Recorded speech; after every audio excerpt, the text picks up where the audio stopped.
আত্মা, উফ, গায়ে কাটা দিচ্ছে, আমার হাত পা ঠান্ডা হয়ে যাচ্ছে। কি অশরীরী কবলে পড়েছিলাম আমি।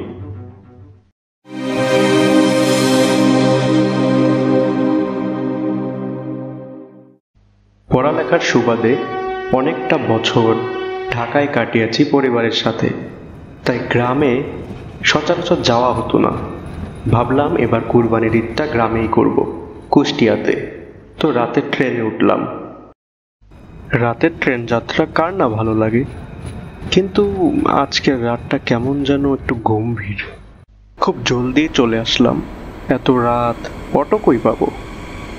ওই একটা দোকান দেখছি, মনে হচ্ছে ইয়ার কাকার দোকান না? কত দিন হয়েছে সেই ছোটবেলায় ওনার দোকান থেকে রুটি আর সবজি খেতাম, স্বাদ একদম মুখে লেগে থাকতো। যাই, আপাতত ওখানেই বসি, আলো বের হলেই অটো পাবো। দোকানে তো কেউই নেই, আগে বসে নেই। কি খাবেন? আরে কাকা, কি খবর, কেমন আছো? কি হলো, কাকা কথা বললো না? আগে দেখলি হুমড়ি খেয়ে পড়তো।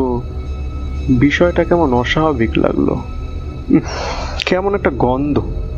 কিসের গন্ধ এটা? আজকে রাতটা কেমন যেন গম্ভীর। ব্যাপারগুলো অস্বাভাবিক লাগছে। কাকার হলোটা কি? কি খাবেন? দাও কাকা, তোমার কাছে যা আছে তাই দাও, পেটে অনেক ক্ষুধা।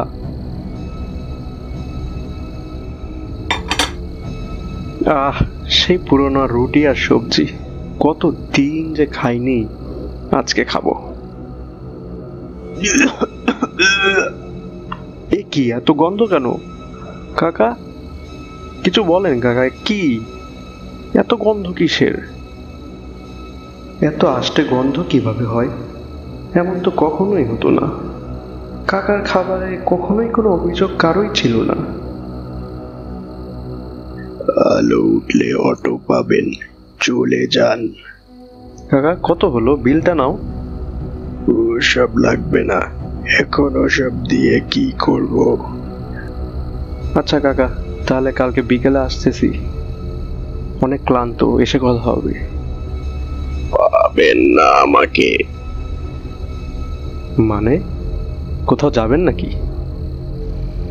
আপনি যান, সোজা তাকাতে তাকাতে যাবেন, পিছনে তাকাবেন না, জায়গাটা ভালো না। কেন কাকা, ছোটবেলায় তো এই জায়গায় কাটিয়েছি, এই জায়গার আবার কি হলো?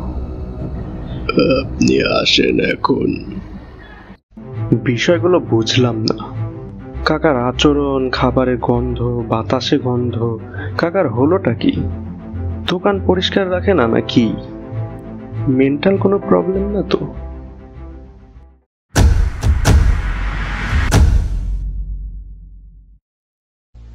আরে ভাইয়া, ফোন ছাড়া দুনিয়া চলে বলো? লেখাপড়ার কাজও তো লাগে। আচ্ছা, আমি নিয়ে আসবো পরের বার। একটা কথা বলতো। কি কথা বলো? ওই যে ইয়ার কাকা। কোন ইয়ার কাকা? কার কথা বলতেছো? আরে ওই যে বড় স্টেশনের পাশে যার হোটেল আছে। ওহো, তুমি জানো না? তোমাকে কেউ বলেনি? আর বলো না, সে কি নির্মম কাহিনী। রোজগারের মতোই দোকান সামলাচ্ছিল, কিন্তু একদিন দোকান খোলা রেখে উধাও। অনেক খোঁজাখুঁজি, থানা পুলিশও হয়েছিল, কোনো খোঁজ মিলল না। কিছুদিন পরে বটগাছের আশেপাশে বেশ পচা গন্ধ। ওই পাড়ার মন্টু ওর গাছের কলা দেখতে গিয়ে দেখে ইয়ার কাকার বীভৎস অর্ধগলিত দেহ। মানে কি বলিস? এ কিভাবে সম্ভব? আমি তো কি? না, কিছু না, বাড়ি চল। এ কি শুনছি আমি? তাহলে কাল কে ছিল? তাহলে কি ইয়ার কাকার অশরীরী আত্মা? উফ, গায়ে কাটা দিচ্ছে, আমার হাত পা ঠান্ডা হয়ে যাচ্ছে। কি অশরীরী কবলে পড়েছিলাম আমি।